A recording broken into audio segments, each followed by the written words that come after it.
پوری گلی یہ تماشا دیکھنے کے لیے کھڑی ہوئی تھی۔ میرا باپ مجھے ہاتھ سے پکڑ کر گھر سے دھکے دے کر نکال رہا تھا، جبکہ میرے سوتیلے بہن بھائی اس تماشے کو انجوائے کر رہے تھے، اور ایسا لگ رہا تھا جیسے انہیں کبھی اس سے بڑا ڈرامہ نظر ہی نہ آیا ہو۔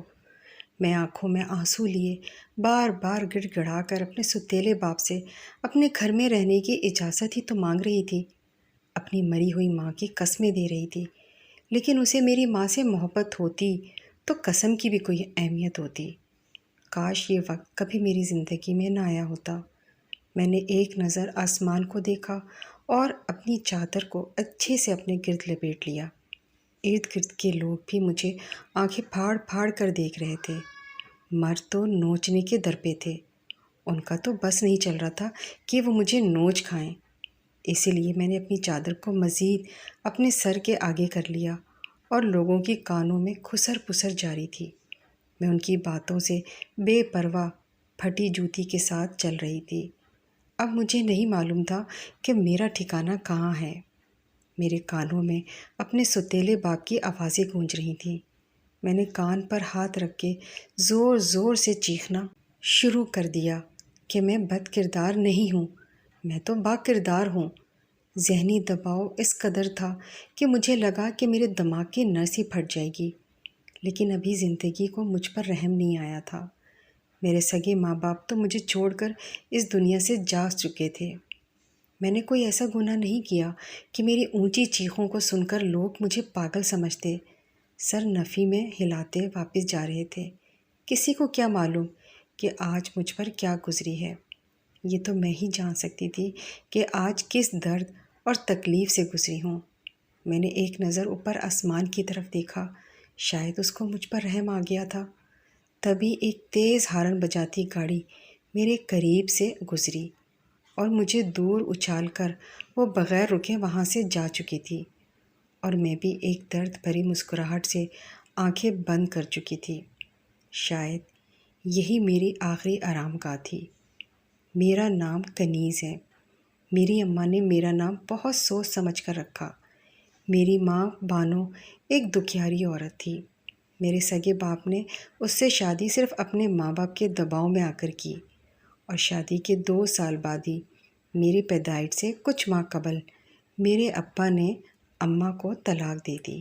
میری اماں اپنا جرم تلاش کرنے کی کوشش میں تھی۔ میرے والد محترم ایک سرکاری محکمے میں جاب کرتے تھے، اور پڑھائی کے دوران انہیں ایک لڑکی سے دھواں دھار محبت ہو گئی تھی جو انہیں دھوکہ دے کر جا چکی تھی۔ اس کے بعد انہوں نے طے کر لیا تھا کہ وہ کبھی کسی سے شادی نہیں کریں گے، لیکن اپنے والدین کے دباؤ میں آ کر انہوں نے اماں سے شادی تو کر لی، لیکن ان کی زندگی تباہ و برباد کر کے رکھ دی تھی۔ ہر بات پر اماں کو طعنے ہی ملتے تھے۔ میری ماں بہت ڈرپوک طبیعت کی تھی، اسی لیے وہ کبھی اپنے حق کے لیے لڑی ہی نہیں تھی۔ شادی کے 2 سال بعد ہی غریب ماں باپ کے اوپر پھر سے بوجھ بن کر بیٹھ گئی تھی۔ اس بار بوجھ میں اضافہ تھا، کیونکہ میں بھی ان کی کوکھ میں پل رہی تھی۔ ان کے بوڑھے والدین تو انہیں پال نہیں سکتے تھے، وہ مجھے کیا خاک ہی پالتے۔ انہوں نے زمانے کے رسم و رواج کو دیکھتے ہوئے اماں کی دوسری شادی کروانے کا سوچا۔ میں اس وقت ابھی دنیا میں نہیں آئی تھی کہ عدت کے بعد ہی میری ماں کے رشتے دیکھے جانے لگے۔ جو بھی آتا وہ 4-5 بچوں کا باپ ہی ہوتا، اور اماں سے عمر میں 10 یا 15 سال بڑا ہی ہوتا۔ پہلے تو اماں نے انکار کر دیا کہ وہ شادی ہی نہیں کرنا چاہتی، لیکن ماں باپ کے دباؤ میں آ کر انہوں نے ہاں کر دی۔ والدین بھی کافی گھبرائے ہوئے تھے۔ اس سے پہلے ان کی 3 بیٹیوں کی شادی ہو چکی تھی۔ ان کے سسرال والے بھی طرح طرح کی باتیں بنا رہے تھے۔ بس دباؤ میں آ کر انہوں نے بغیر دیکھے سمجھے میرے سوتیلے باپ سے میری ماں کا رشتہ کر دیا۔ حقیقی کہانی تو بانو کی میں سناتی ہوں۔ گھر میں غربت ہونے کی وجہ سے میری اماں کا کافی عرصے تک رشتہ نہ ہوا۔ پڑھائی کرنے کے بعد کافی عرصے تک گھر میں ہی بیٹھی رہیں۔ جو رشتے والے آتے وہ انکار کر کے چلے جاتے تھے، یا یوں کہہ لیں کہ میری اماں کی قسمت شروع سے ہی اس ازدواجی زندگی کے معاملے میں خراب تھی۔ تو یہ غلط نہ ہوگا۔ اللہ اللہ کرتے ہوئے میری اماں کا میرے ابا سے رشتہ طے ہو ہی گیا۔ جس پر میری نانی تو کافی خوش تھی۔ بالآخر بانو کا بھی رشتہ ہو ہی گیا۔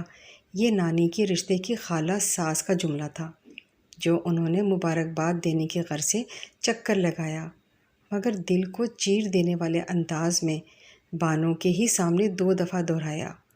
ان کی بات پر نانی کا دل تو بہت دکھا، لیکن وہ تو بس ہلکا مسکرا کر یا پھر اللہ کا شکر ہی کہہ سکی۔ مگر اس بار ان کے چوتھے نمبر والی بیٹی چپ نہ رہی۔ خالہ دادی، آپ تو ایسے کہہ رہی ہیں جیسے یہ کوئی مشکل کام تھا۔ ہماری بانو آپی میں کوئی کمی ہے کیا؟ خالہ ساس نے پان چباتے ہوئے پھر دیدے گھمائے۔ اے بیٹا، خوب کہی، بانو سے چھوٹی لڑکیوں کی خاندان میں بات تو کب کی طے ہو چکی، تو فکر تو تھی نا۔ ویسے بھی میں نے تو کہا تھا کہ بھئی بیٹی کو اتنا نہ پڑھاؤ، تم لوگ ہی کہہ رہے تھے کہ پڑھائیں گے تو اچھی جگہ سے رشتہ ہو جائے گا۔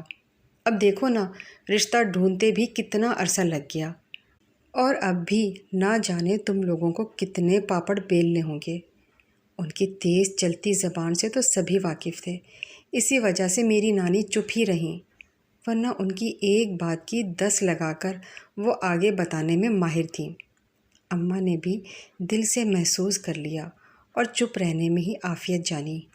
اماں کا رشتہ ہونا بھی ایک بہت بڑی بات تھی، کیونکہ اماں کی رنگت بھی دبتی ہوئی تھی۔ کسی کو معصوم چہرہ، کشادہ پیشانی اور مسکراتی آنکھیں نظر نہ آتی۔ خاندان بھر سے چھوٹی بہنوں کی خوبصورتی کی وجہ سے رشتوں کی لائن تھی۔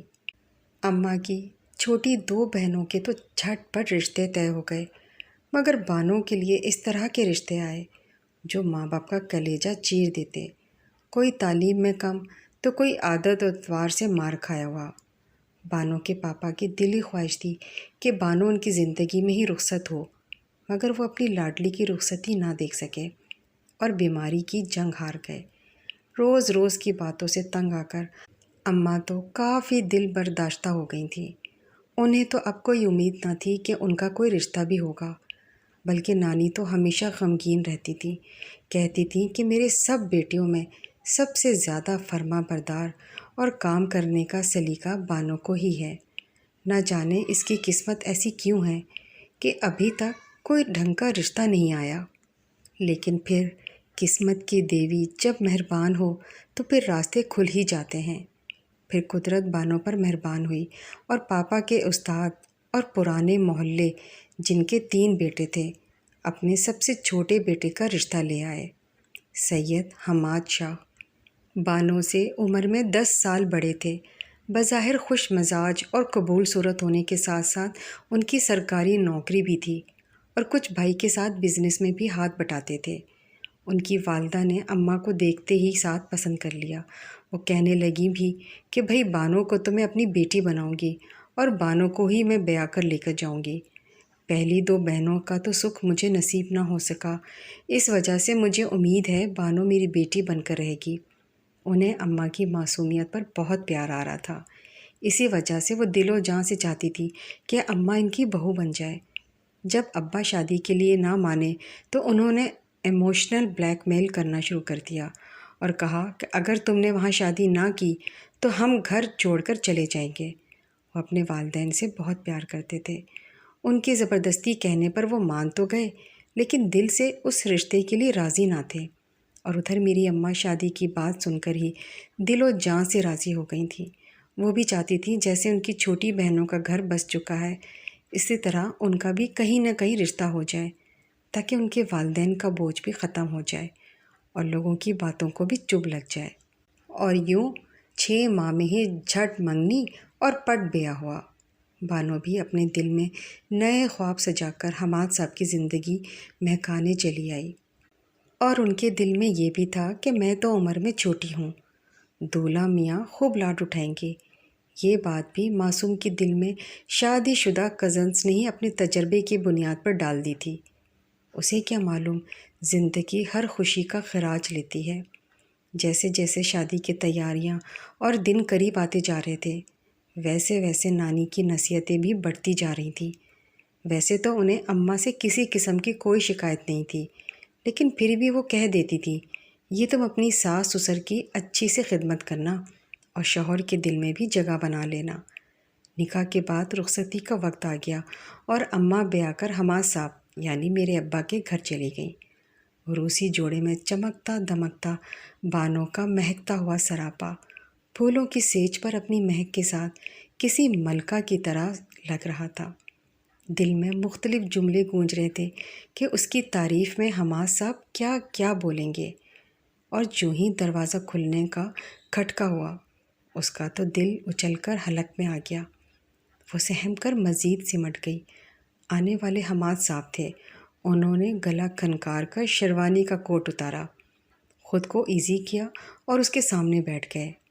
کچھ سیکنڈ بعد سلام کیا، السلام علیکم، جس کا بانو نے دھڑکتے دل کے ساتھ پھنسی پھنسی آواز میں جواب دیا۔ ابھی وہ اس انتظار میں تھی کہ کسی بھی لمحے وہ اس کا گھونگھٹ اٹھائیں گے اور اس کی تعریفیں کریں گے، مگر ان کے الفاظ کچھ یوں تھے۔ میری اماں ان کے لفظوں کی منتظر تھی۔ انہوں نے اپنی بہنوں اور کزنوں سے سنا تھا کہ آج کے دن شوہر بہت رومانوی ہوتے ہیں اور دل کھول کر محبت کا اظہار کرتے ہیں۔ میری اماں کے لیے یہ باتیں بہت نئی تھیں۔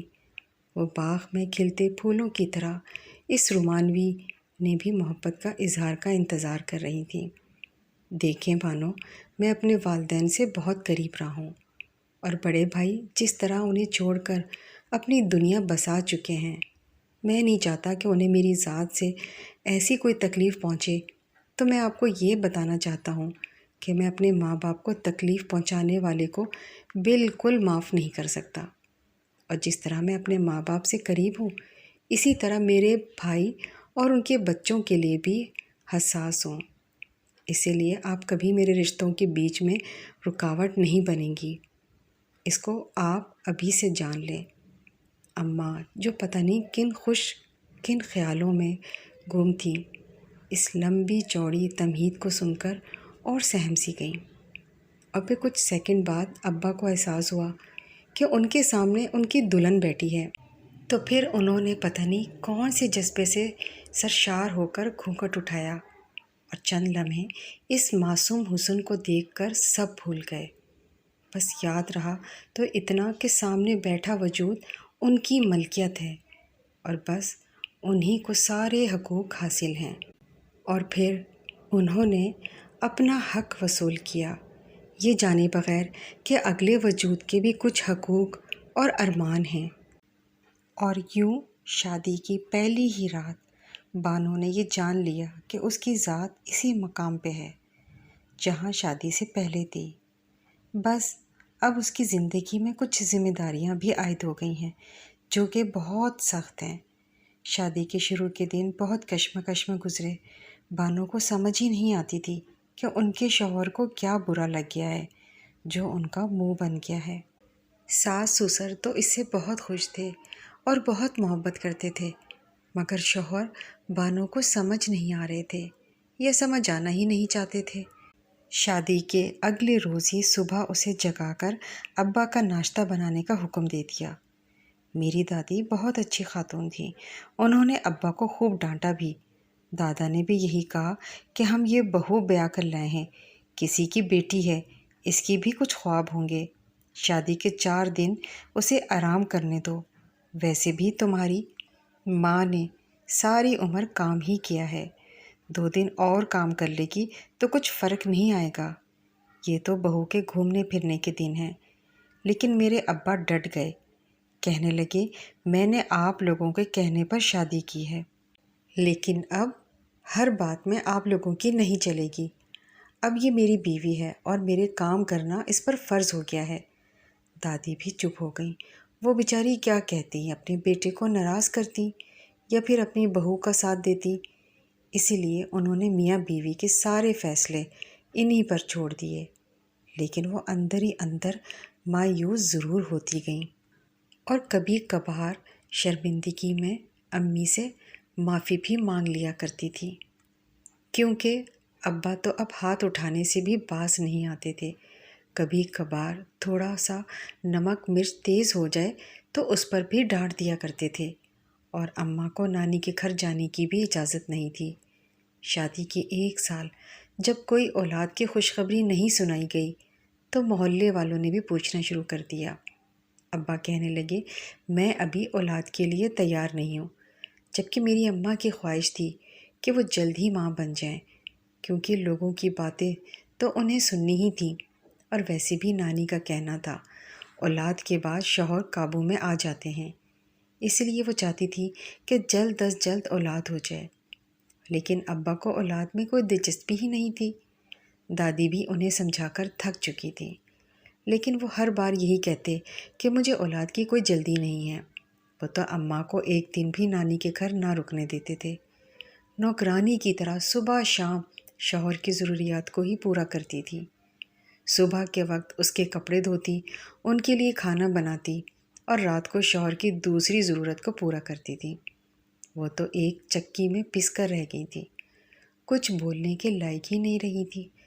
ماں باپ نے بھی شادی کے بعد یہی کہا، سمجھوتا کر لو، کچھ بھی کہے تم اس کی بات مان لیا کرو، اگر وہ ملنے نہیں دیتا تو نہ ملا کرو۔ میری امی بھی کڑوا گھونٹ بھر کر ابا کی ہر جائز ناجائز بات کو مان لیتی تھی۔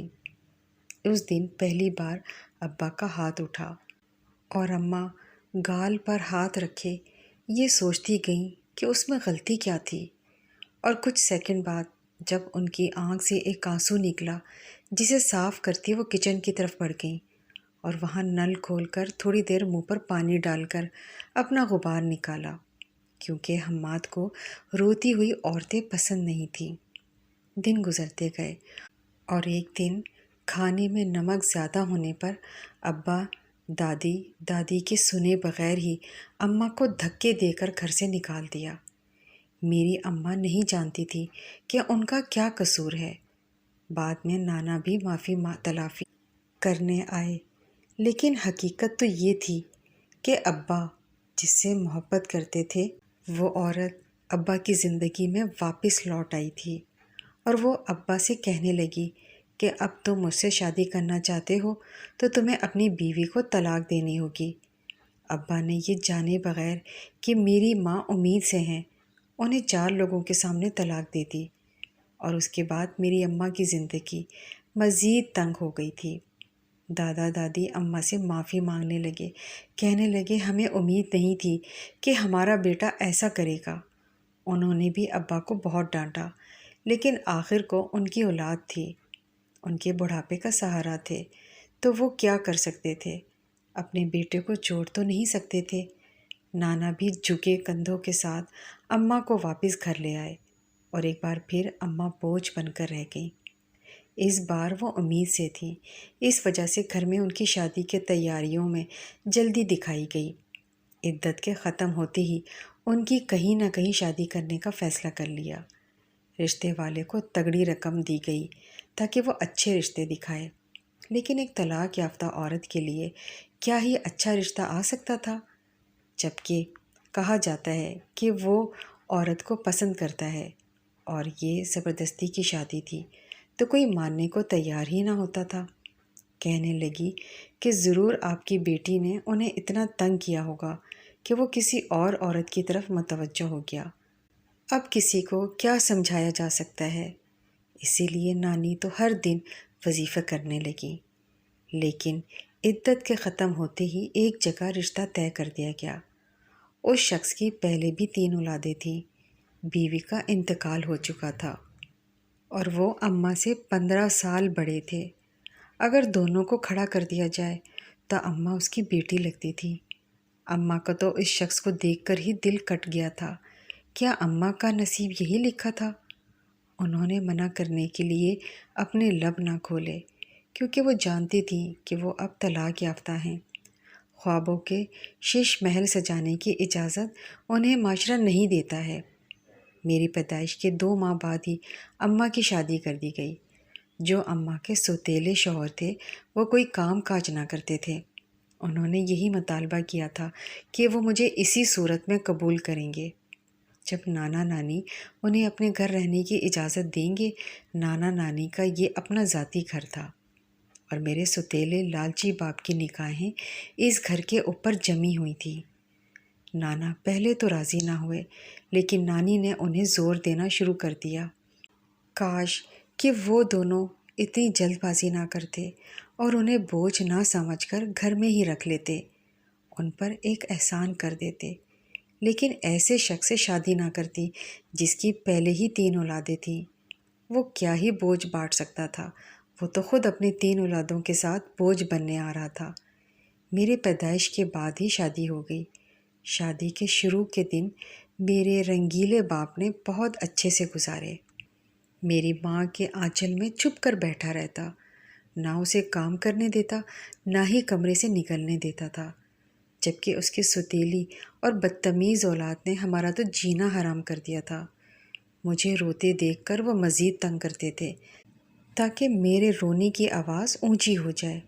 میرا ستیلا باپ کہتا تھا، تم میرے بچوں کو چھوڑ کر اپنی اولاد پر اتنی توجہ نہ دیا کرو، ویسے بھی یہ تمہارے دوسرے بدبخت شوہر سے ہے، مجھے اچھا نہیں لگتا۔ میری اماں چپ کر جاتی تھی۔ نانی بھی یہ سب رویہ دیکھ رہی تھی۔ وہ زیادہ عرصہ زندہ نہ رہ سکی اور پھر شادی کے 1 سال بعد ہی وہ دونوں چپکے سے اس دنیا سے رخصت ہو گئے۔ اور پھر میری اماں اس درد کو جھیلنے کے لیے اکیلی ہی رہ گئی۔ دھیرے دھیرے میرے ستیلے باپ کا رویہ بدلنے لگا۔ وہ اماں سے بے جا مطالبے کرنا شروع ہو گیا۔ کہنے لگا کہ تم کمانے جاؤ تاکہ گھر کا خرچہ چل سکے۔ وہ خود تو کچھ بھی نہیں کماتا تھا، سارا دن اپنے آوارہ دوستوں کے ساتھ باہر نکلتا رہتا تھا۔ پہلے تو نانا کے خرچے سے یہ گھر چل رہا تھا، لیکن اب تو خرچے اور بھی بڑھ گئے تھے اور اس کی ستیلی اولاد کی ڈیمانڈ بھی بڑھ گئی تھی۔ کوئی بھی اسکول میں پڑھنے پر راضی نہ تھا۔ ان کی بیٹیاں تو اس قدر نالائق تھیں کہ اسکول جانے سے جان چھڑواتی تھی۔ میری اماں نے بہت کوشش کی کہ ان کی اچھی تربیت کر سکے۔ جب بھی وہ انہیں سمجھانے کی کوشش کرتی، وہ آگے سے بدتمیزی کرنا شروع کر دیتی۔ اسی وجہ سے انہیں ان کے حال پر چھوڑ دیا تھا۔ ویسے بھی جو انسان خود نہ سدھر سکے، اسے کوئی دوسرا کتنا ہی سدھار لے، وہ نہیں سدھرے گا۔ ستیلے باپ کے کہنے پر میری اماں نے محلے کے ایک نجی اسکول میں تعلیم دینا شروع کر دی تھی۔ اماں کی بہنیں بھی اماں کے حالات دیکھتے ہوئے گھر میں اپنے حصے کا مطالبہ نہیں کر رہی تھیں۔ یہ ان کا احسان ہی تھا کہ انہوں نے رہنے کو چھت دی ہوئی تھی۔ وہ سب اب بہت ہی اچھے گھرانے میں شادی ہو کر گئی تھیں۔ انہیں پیسے کی کوئی کمی نہ تھی۔ ان کے شوہر بھی ان سے کچھ نہیں کہتے تھے۔ ان سب کے نصیب تو بہت اچھے تھے۔ ایک اماں کا نصیب ہی ایسا تھا۔ جیسے جیسے میں بڑی ہوتی گئی، میرے نصیب میں چیزیں تنگ ہوتی رہیں۔ میری اماں میرے لیے بہت چاؤ سے کوئی چیز لاتی تو وہ میرے ستیلے بہن بھائی رکھ لیتے اور کہنے لگتے کہ اس پر تو ہمارا حق ہے۔ جب اماں کچھ کہنا چاہتی تو میرا باپ اماں سے لڑنا شروع ہو جاتا تھا۔ وہ بیچاری آنسو پیتی کہ پیتی رہ جاتی تھی اور مجھے اپنی آغوش میں لے کر کہتی کہ دن ضرور بدل جائیں گے، میں تمہارے لیے ضرور کچھ کروں گی۔ میں 5 سال کی ہوئی تو میری اماں نے بغیر کسی سے پوچھے میرا داخلہ اسکول میں کروا دیا، جس کا گھر میں بہت ہنگامہ اٹھا۔ لیکن اس بار میری اماں فیصلے پر ڈٹ گئی تھی اور انہوں نے مجھے اسکول بھیجنا شروع کر دیا۔ میرے ستیلے باپ نے کافی بار کہا کہ اس کے اسکول کے خرچے زیادہ ہو جائیں گے اور ہم گھر کا خرچہ کیسے پورا کریں گے۔ میری اماں اس بار اپنے فیصلے سے پیچھے نہیں ہٹنے والی تھی۔ کئی بار انہوں نے تو مار بھی کھائی، لیکن پیچھے نہ ہٹیں۔ وہ مجھے اسکول میں ہی کئی دفعہ کچھ اچھا کھلا دیتی تھی اور مجھے کہا کرتی تھی، ماں کو معاف کر دینا، وہ تمہیں سارے حقوق تو نہیں دلوا سکتی۔ میں بھی تھک چکی ہوں اور مجھ سے اپنی ساری باتیں شیئر کیا کرتی تھی۔ کہتی تھی، تم میری بہت اچھی سہیلی ہو۔ وقت کے ساتھ بہن بھائی تو دوسرے شہروں میں شفٹ ہو گئے تھے۔ ایک اماں ہی تھی جو ابا کے گھر میں رہ رہی تھیں اور ساتھ میں ستیلے باپ کے طعنے بھی سن رہی تھیں۔ اس سے تو اچھا تھا کہ وہ ساری عمر اکیلے ہی بسر کر لیتی۔ محلے والوں کو بھی طرز بھری نگاہیں انہیں چبھتی تھیں۔ ہر عید بقرعید پر میرے کپڑے پھاڑ دیے جاتے تھے۔ کہا جاتا ہے ان کو کون سے کپڑوں کی ضرورت ہے، مجھے میرے ستیلے بہن بھائیوں کے پرانے کپڑے ہی دیے جاتے تھے۔ میری اماں مجھے سینے سے لگا کر خوب روتی تھی اور کہتی تھی، اللہ ضرور مدد کرنے والا ہے۔ انہوں نے بہن بھائیوں کو بھی نماز پڑھ لگانے کی کافی کوشش کی، لیکن وہ تو نماز پڑھ کر ہی نہ دیے۔ وہ کہتے یہ ہمارا اور اللہ کا معاملہ ہے۔ میں 5 وقت کی نماز پڑھتی تھی اور وقت گزرنے لگا اور اماں کی شادی کو 17 سال ہو گئے تھے۔ میں نے اسکول کی تعلیم مکمل کر لی تھی۔ زندگی مزید تنگ ہوتی جا رہی تھی۔ اماں کی طبیعت خراب رہنے لگی تھی اور وہ اسکول میں پڑھانے کے لائق بھی نہیں رہی تھی۔ ان کو مزید مختلف بیماریوں نے گھیر لیا تھا۔ ایک بیماری ختم ہوتی تو دوسری انہیں لگ جاتی تھی اور ڈاکٹر کے پیسے بھی ان کے پاس نہ ہوتے۔ وہ بھی سرکاری ہسپتالوں کے چکر لگاتی ہی رہتی تھی۔ یوں وقت کا پہیہ گھوما اور پھر وقت نے اپنا اثر دکھایا۔ میری زندگی مزید ویران ہو گئی۔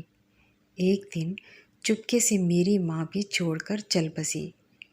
میرے ہاتھوں میں ہی دھیرے دھیرے اس نے دم توڑ دیا۔ کہنے لگی تم میری بہادر بیٹی ہو، کبھی کسی مشکل حالات کا سامنا ہو تو اللہ پر بھروسہ رکھنا، وہ ضرور تمہارے دن پھیرے گا، اور مجھے بھی معاف کر دینا، میں ساری عمر تمہیں وہ مقام نہ دے سکی۔ تمہارا سگا باپ شاید تمہیں رکھ لیتا تو وہ تمہیں زیادہ اچھی تربیت دے سکتا تھا، لیکن اس نے تمہیں نہیں رکھا۔ مجھے معاف کر دینا، اور آخری بار یہی کہہ رہی تھی اور میرے ہاتھوں میں دم توڑ گئی۔ مجھے تو لگا میری زندگی رک سی گئی ہے۔ میں چیخ و پکار بھی نہ کر سکی۔ میری آواز میرے گلے میں ہی دب کر رہ گئی تھی اور آنسو تھے جو نکلتے ہی جا رہے تھے۔ میری زندگی کے یہ آخری پل لگ رہے تھے۔ میری خوشیاں مجھ سے روٹ گئی تھیں۔ میری زندگی کا مقصد چلا گیا تھا۔ اب نہ جانے یہ سانسیں کیوں چل رہی تھیں۔ شاید ابھی امتحان اور باقی تھا۔ اماں کے انتقال کے بعد میرے ستیلے باپ نے کہا کہ اب تو گھر کے سارے کام کرے گی۔ میرے بہن بھائی کا بھی جب دل چاہتا وہ مجھے مارتے تھے۔ میرا ستیلا باپ میرے کردار پر کیچڑ اچھالتا رہتا تھا، کہتا تھا تیری ماں بھی ایسی ہی بد کردار تھی۔ مجھے سمجھ نہیں آتی اس عورت نے انہیں ساری عمر گھر رکھ کر پالا تھا، اس کے بارے میں وہ ایسی باتیں کیسے کر سکتے تھے؟ وہ تو مر ہی چکی تھی۔ مرنے والے کا احترام کیا جاتا ہے۔ اس کی ذات میں جو باتیں نہیں ہوتی وہ خود سے بنانے کی کیا ضرورت ہے؟ مجھے معلوم تھا میری ماں کتنی با کردار عورت تھی، کوئی بھی مرد ان کی قدر نہ کر سکا۔ مجھے تو شادی لفظ سے ہی نفرت ہو گئی تھی اور میں نے فیصلہ کر لیا تھا کہ میں کبھی بھی شادی نہیں کروں گی۔ لیکن زندگی میں بہت بار ایسا بھی ہوتا ہے جو آپ نہیں سوچتے ہیں۔ میں کالج جانے لگی۔ میرے باپ نے کہا کالج جاؤ گی تو گھر کا کام کون کرے گا؟ تجھے میں کالج نہیں بھیج سکتا۔ لیکن میں نے انہیں لالچ دیا تھا کہ کالج کے بعد میری اچھی نوکری لگ جائے گی جس سے میں اس گھر کو پال سکوں گی، اور آپ کی بیٹی کی عمر بھی بڑھتی جا رہی ہے، اچھا ہے کہ گھر میں 4 پیسے آئیں گے تو اس کا رشتہ بھی ہو جائے گا۔ شادی کے نام پر ہی میری ستیلی بہن کی آنکھیں چمک اٹھیں۔ اس نے ہی ابا سے حمایت کرنا شروع کر دی۔ کہنے لگی ویسے بھی شام کو آ کر گھر کے سارے کام کر لیا کرے گی، اچھا نہیں ہے یہ 2 سال فری میں پڑھ لے، کون سا ہم نے اس سے پیسے لگا کر پڑھانا ہے، اچھے نمبر لیے ہیں اس کمبخت نے، اچھے کالج میں فری میں داخلہ مل جائے گا اور پھر اچھی نوکری بھی مل جائے گی۔ یہ سننا ہی تھا کہ میرا باپ فوراً راضی ہو گیا۔ وہ تو ویسے بھی بہت مطلبی انسان تھا، اپنے مطلب کے بغیر تو وہ کوئی کام کرتا بھی نہیں تھا۔ مرے ہوئے کو پانی دینے میں بھی اگر اس کا مطلب ہو تب ہی دیتا تھا، ورنہ مرنے سے اس سے کوئی غرض نہ ہوتی تھی۔ اسی وجہ سے وقت گزرا، 2 سال گزرنے ہی والے تھے کہ میری زندگی میں ایک مزید طوفان آ گیا۔ ایک دن کالج میں ایک تقریب کی وجہ سے میں ذرا لیٹ ہو گئی۔ گھر آتے ہی گھر میں ایک ہنگامہ مچا ہوا تھا۔ میرا ستیلا باپ کہنے لگا کدھر منہ کالا کر کے آئی ہے؟ گلی محلے کے سارے لوگ اکٹھے ہو چکے تھے، کہنے لگے توبہ توبہ، ماں نے کتنی اچھی تربیت کی تھی، اب دیکھو نا آج کتنی لیٹ گھر آئی ہے۔ ستیلے باپ کا غصہ کرنا بھی تو بنتا ہے، اتنے عرصے سے آخر گھر میں رکھ رہا ہے، اپنے اولاد کو نہیں پڑھایا، اس کو کالج میں پڑھا رہا ہے۔ انہیں کیا معلوم کہ حقیقت کیا تھی۔ حقیقت سے جب کوئی انسان واقف نہیں ہوتا تو وہ ایسی ہی باتیں کرتا ہے۔ میں اپنے باپ کو کہنے لگی کہ میرے کالج میں فنکشن تھا جس کی وجہ سے میں لیٹ ہو گئی، لیکن ستیلے باپ کو میری بات پر اعتبار ہی نہیں تھا۔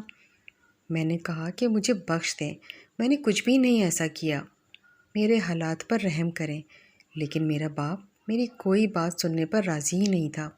کہنے لگا کہ اگر تو نے اپنے کردار کا ثبوت ہی دینا ہے تو جس سے میں شادی کرنے کا کہوں گا تو اس سے شادی کر لے گی۔ یہ سن کر میں کافی حیران ہوئی۔ میں نے کہا کہ میں ایسے کیسے کسی بھی لڑکے سے شادی کر سکتی ہوں؟ مجھے یہی پریشانی تھی کہ وہ اپنے جیسے مرضی سے میری شادی کر دیں، اور شادی کے نام سے تو مجھے ویسی ہی چڑ تھی۔ ویسے بھی میں اپنی اماں کے حالات دیکھ چکی تھی، اور کہا جاتا ہے کہ ہر بیٹی کا نصیب اس کی ماں کی جیسا ہی ہوتا ہے۔ میں اس شادی پر راضی نہ تھی، لیکن میری ماں کی تربیت کا سوال تھا تو میں نے کہا کہ میں شادی کرنے پر راضی ہوں، لیکن یہ جب حقیقت سامنے کھل کر آئے گی تب شادی کروں گی۔ آپ کالج سے بھی پتہ کر سکتے ہیں کہ میں کہاں تھی۔ لیکن وہ میری بات سننے پر راضی ہی نہیں تھے۔ کہنے لگے تیرے کالج والے بھی تیرے جیسی ہیں، وہ بھی تو لڑکیاں بھگانے میں ماہر ہیں، اور تیری پرنسپل بھی تو پیسے لیتی ہوگی، پتہ نہیں کیسی عورت ہے جو گھر سے نکل کر کماتی ہے۔ میں یہ سن کر چپ کر گئی۔ میں مزید کسی پر بات نہیں کر سکتی تھی۔ انہوں نے نہ جانے کہاں سے لڑکا بھی ڈھونڈ رکھا تھا، اور جیسے ہی میں نے ہاں کیا تو اس وقت ہی انہوں نے مولوی بلا لیا۔ میں نے اپنے ہونے والے شوہر کا چہرہ نہ دیکھا تھا۔ میری ستیلی بہن کو شاید مجھ پر ترس آ گیا، یا شاید اس میں بھی اس کا کوئی مطلب تھا۔ وہ کمرے میں آ گئی اور میرے اوپر لال چادر دے دی، اور پھر ایک تھوڑی سی مجھے کالک دے کر کہا کہ اس کو اپنے منہ پر مل لو۔ میں نے کہا کہ میں بد کردار نہیں ہوں، میں کیوں یہ کالک اپنے منہ پر ملوں؟ مجھے تو بہت غصہ آ گیا، اتنا غصہ کہ دل چاہا کہ میں اسے مار دوں۔ کہنے لگی کہ غصہ نہ کرو، میں تمہارے بھلے کے لیے ہی کہہ رہی ہوں۔ جیسے ہی تمہارا شوہر تمہاری اصل شکل دیکھے گا تو تمہیں طلاق دے دے گا۔ میں نے کہا کہ یہ کیا ماجرا ہے، تم مجھے سچ سچ بتا دو۔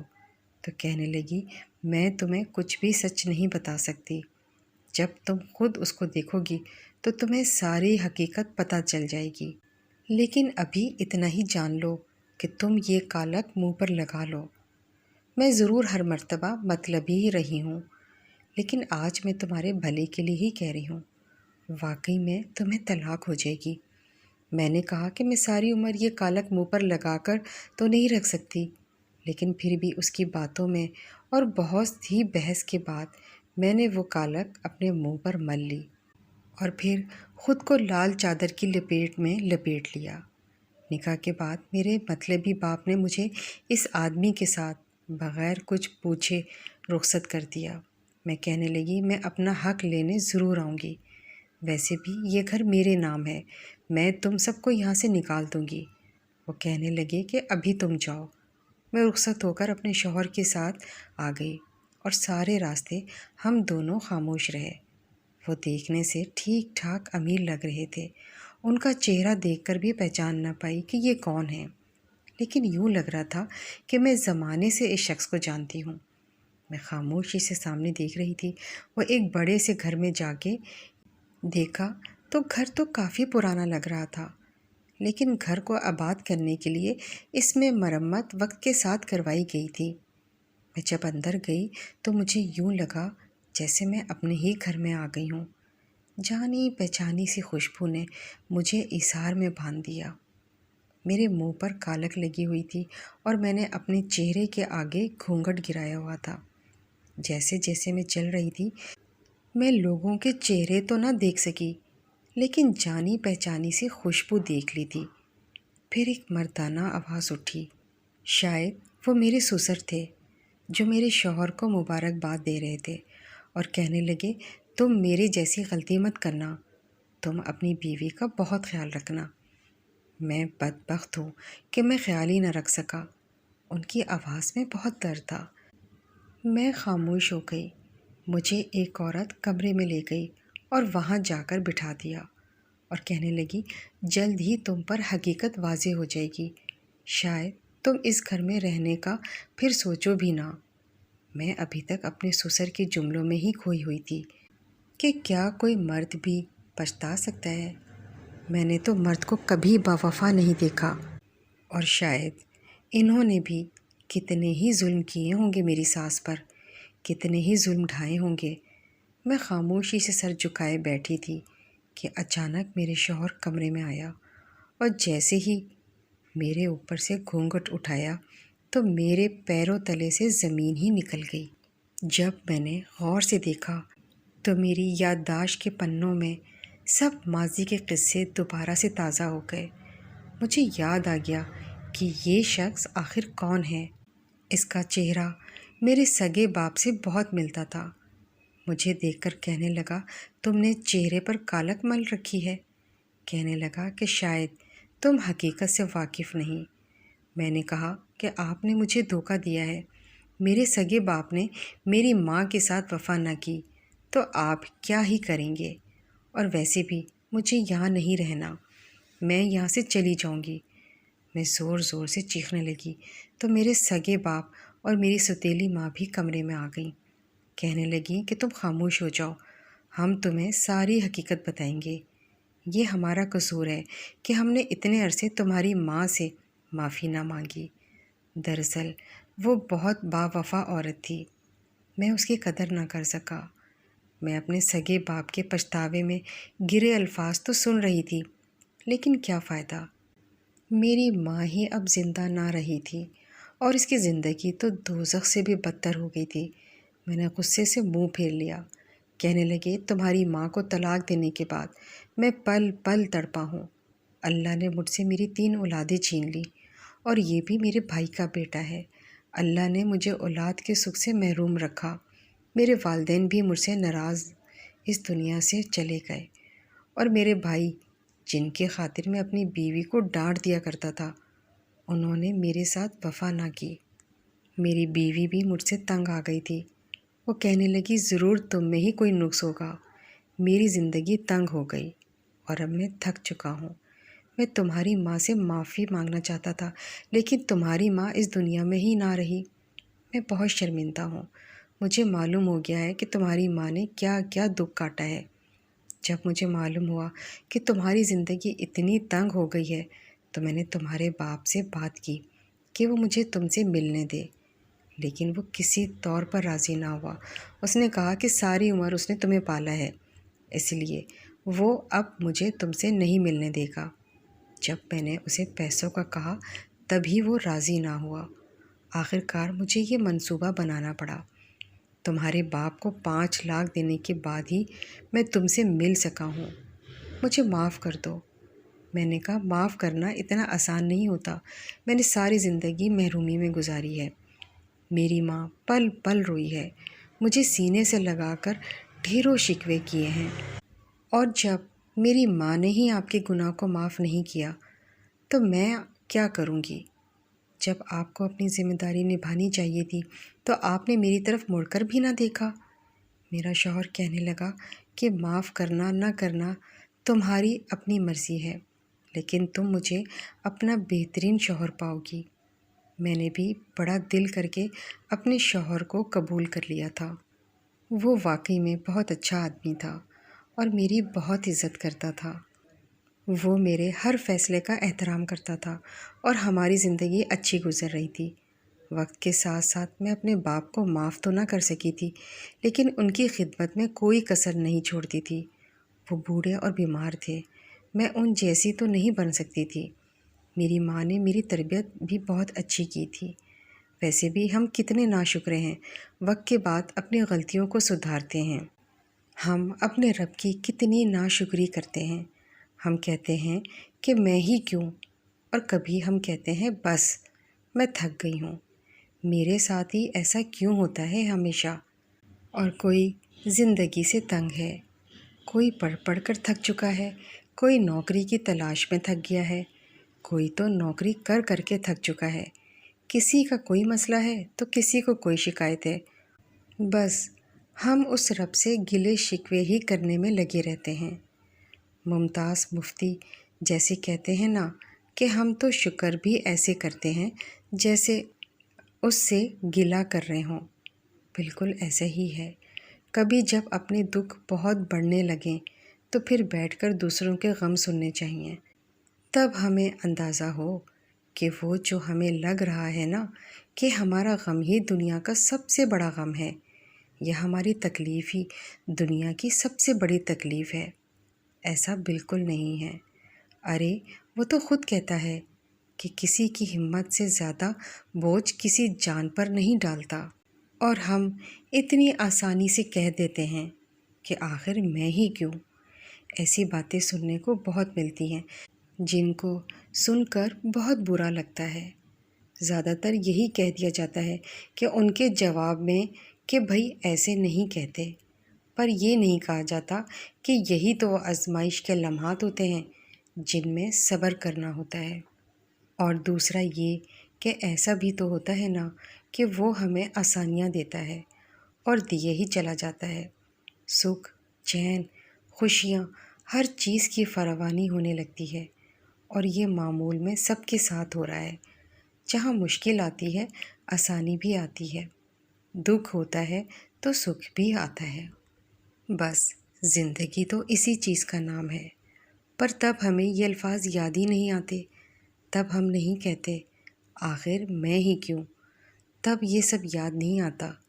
یہ سوچ کر اس ذات عظیم کا شکر ادا کیا جائے۔ اس وقت ہم میں سے بہت سے صرف اسی میں مست و مگن رہتے ہیں، اور جب کبھی تنگی ہو تو زبانیں کھلتی ہیں، آخر میرے ساتھ ہی ایسا کیوں ہوتا ہے؟ ہاں یہ ہوتا ہے، کسی کو کم ملتا ہے کسی کو زیادہ، وہ بھی اسی کی شان ہے، اسی کی حکمت ہے۔ کوئی نچلے درجے پر آزمایا جاتا ہے تو کوئی ذرا بڑے درجے پر، یہ تو اسی کی عطا ہوتی ہے۔ بس ہمیں تو بس چلتے رہنا ہے، اسی کی رضا میں راضی ہو کر زندگی گزارنی ہے۔ وہ ہمیں سب نواز دیتا ہے، سب سے بڑھ کر ہمیں سکون دیتا ہے، اور ہمیشہ ہمیں اپنے رب کا شکر ادا کرتے رہنا چاہیے۔